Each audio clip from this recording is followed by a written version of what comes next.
Hey there, it's Gypsy, and I am bringing you an updated video on my Oracle decks as of January 2015.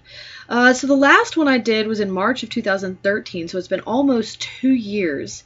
And when I left you guys back in March, I had, I believe it was 9 Oracle decks. I now have about 24, so I have been collecting them Oracle decks like a mad dog. So I'm going to go ahead and run through, starting with where I left off from the other video. It would be long and boring if I were to try to go back to the very start. So I left you guys with the Fairies Oracle, which I have already passed on to one of my girls because me and fairies just don't click. So I'm going to go ahead and start with my purchase right after that, which was through Ciro Marchetti, and that is the Oracle of Visions, and this is probably one of my very favorite Oracle decks. It's gorgeous. The cards are big. I got this actually from his website. I think that it's being mass-produced now, and so I don't think you can get it through his website anymore, but it came with a CD and all this cool stuff. I think I got it like right when it came out, I think. I don't remember now. But it's got a cool guidebook and it's got a DVD, which is really fun because you can put cool screensavers and stuff on your computer. So this was something that I was excited about. I'm glad I bought it. I treasure it still. I just wish it was signed because I love things that are signed. This is not signed, but that's okay. It's okay. So that is the Oracle of Visions by Ciro Marchetti. Then we also have the Psychic Tarot. Now this is not a tarot deck. I know it's a Psychic Tarot, and it is based loosely on the tarot, but it is a little different. It is an Oracle deck. It also has chakra cards, which are pretty cool, but this is an Oracle deck. It really is.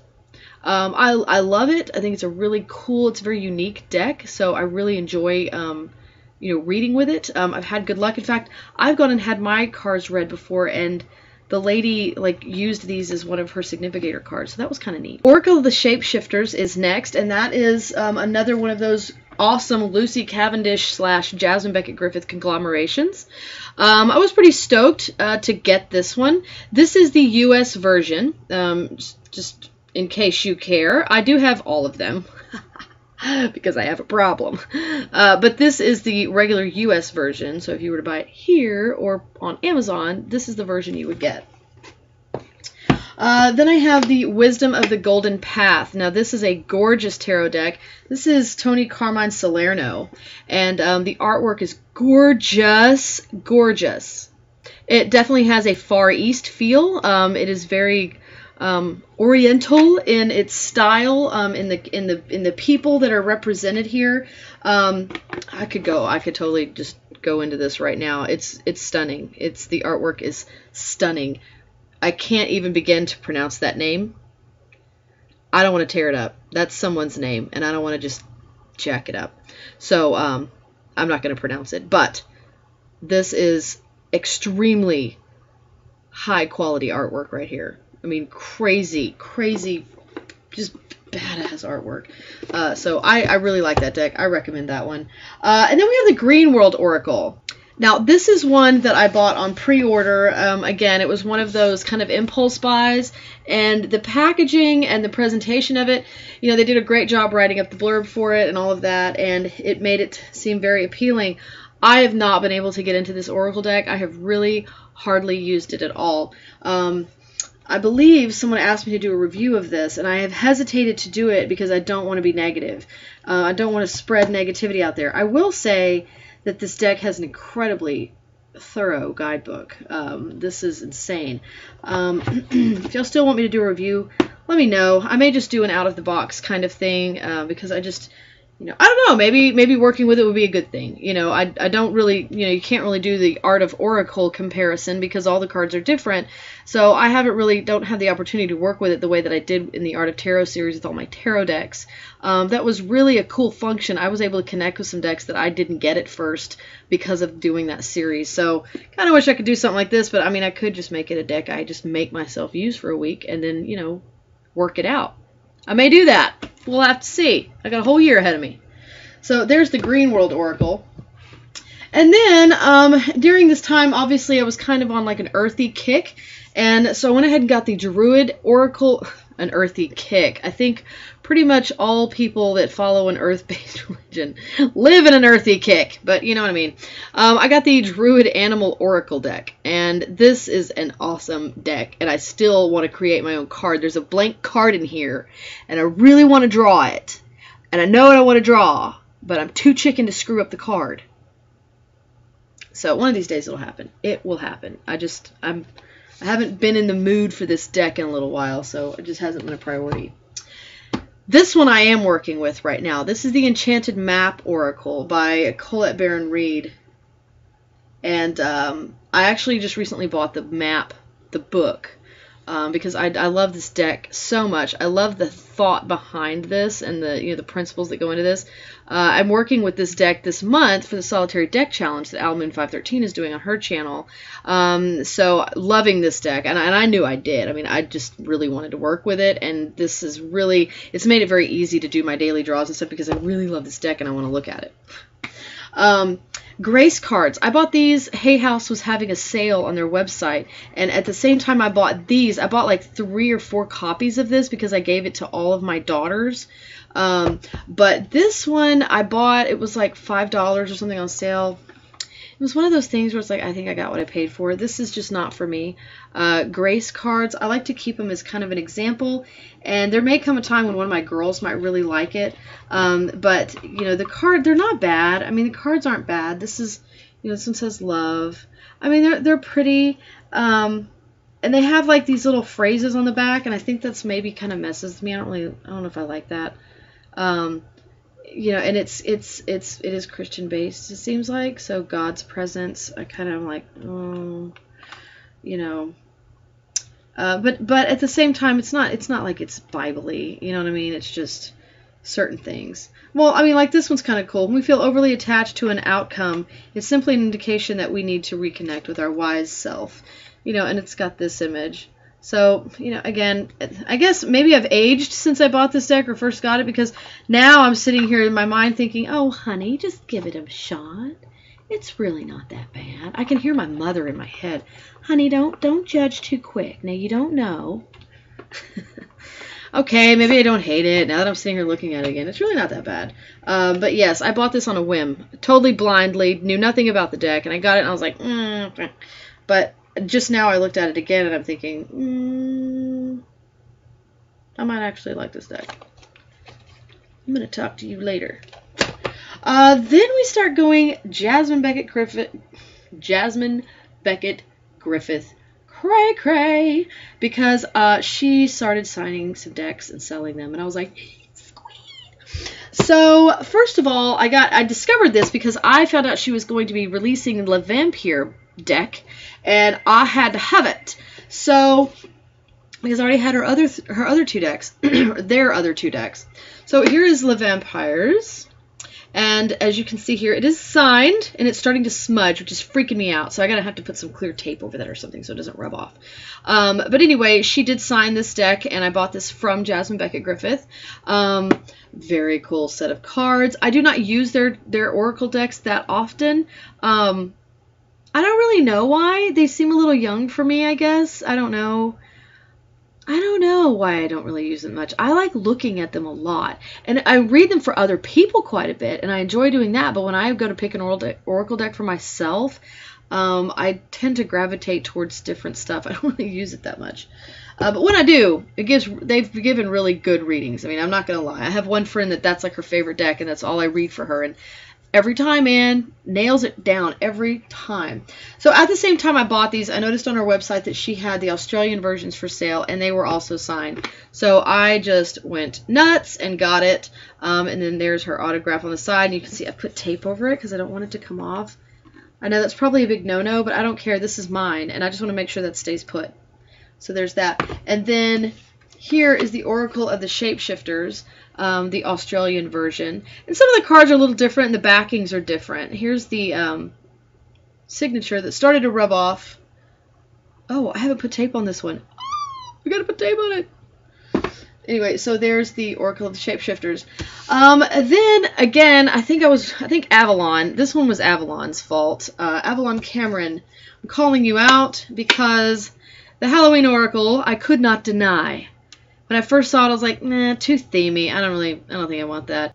Then she started showing the cards, like in readings, and posting them on her stupid Facebook page, and I'm looking at these images, and I'm like, ugh, I had to get it.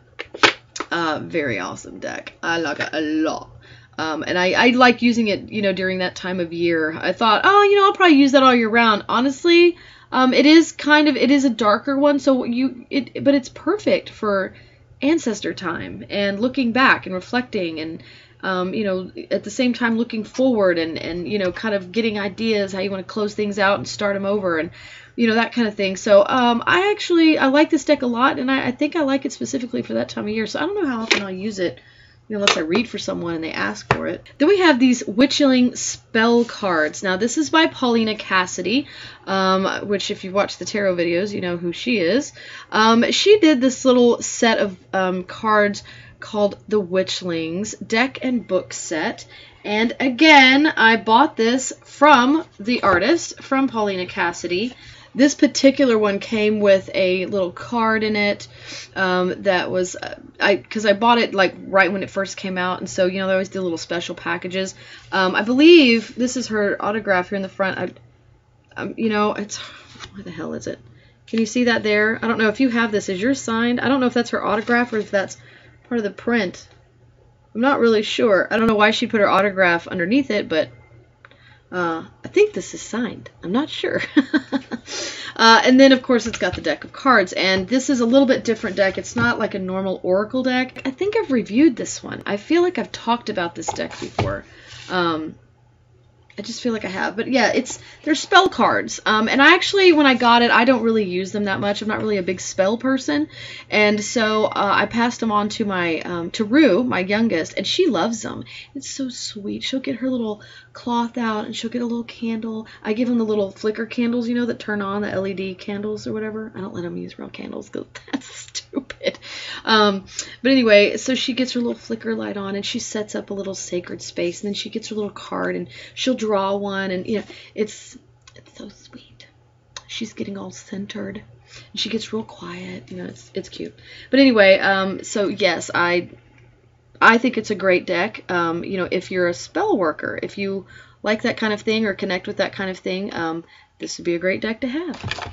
Then we have the Oracle of Mermaids. Now, I actually bought this one for my daughters, and Goo and Bella Luna kind of share this one back and forth. I don't remember who I gave it to. I think I may have given it to Goo, but Bella Luna really loves mermaids a lot, and so she's all up on this one and does a daily draw from it every once in a while. This is a Lucy Cavendish deck, so it has that same kind of grace about it that you find even in the, you know, in the one she did with Jasmine Beckett Griffith.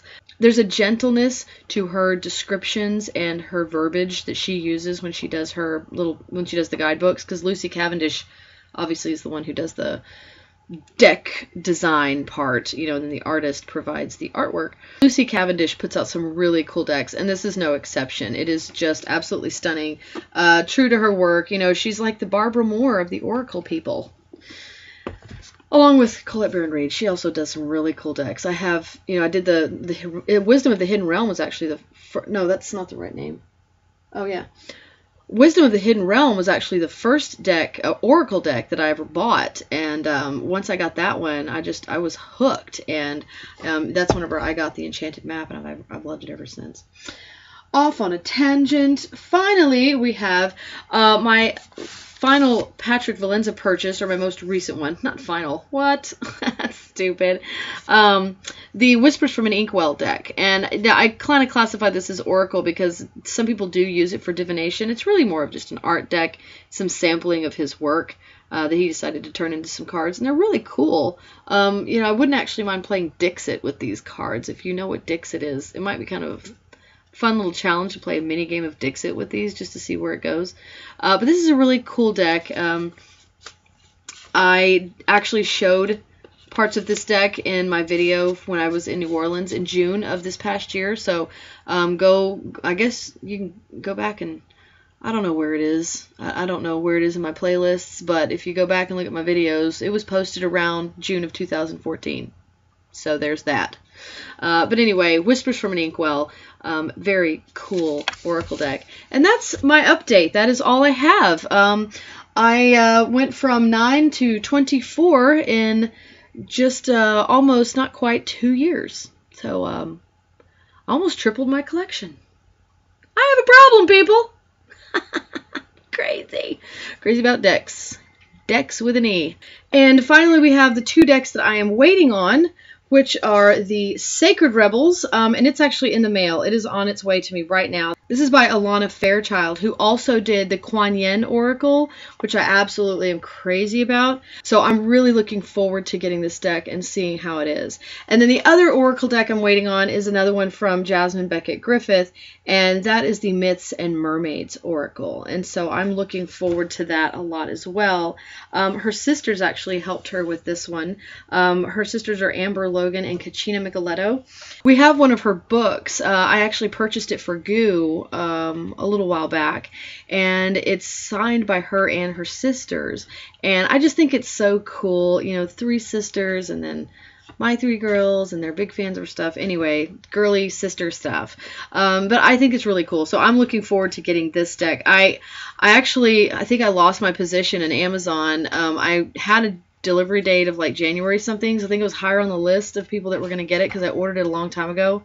And then today I canceled my order because I saw on Jasmine Beckett Griffith's Strangelings.com site, she had a listing for a signed version of this. And I was like, oh! So I clicked on it and I went over to Amazon and I canceled my order, and then went back and realized I cannot order the signed deck right now because she sold out of them. So I have my fingers crossed that she signs some more. Jasmine Beckett Griffith, if you're watching this, hint, hint, wink, wink, nudge, nudge.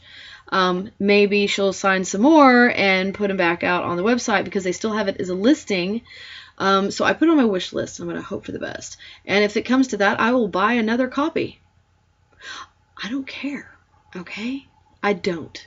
So anyway, Myths and Mermaids, and yes, Bella Luna is super stoked about this one. So those are the 2 Oracle decks that I'm waiting on. So that will take me to a total of 26 by the time summer rolls around, and I'm going to try really hard not to buy any more decks for a while. Said the deck addict. Said the addict. Okay, so that's all I have for you guys. Y'all have a great day. Blessed be.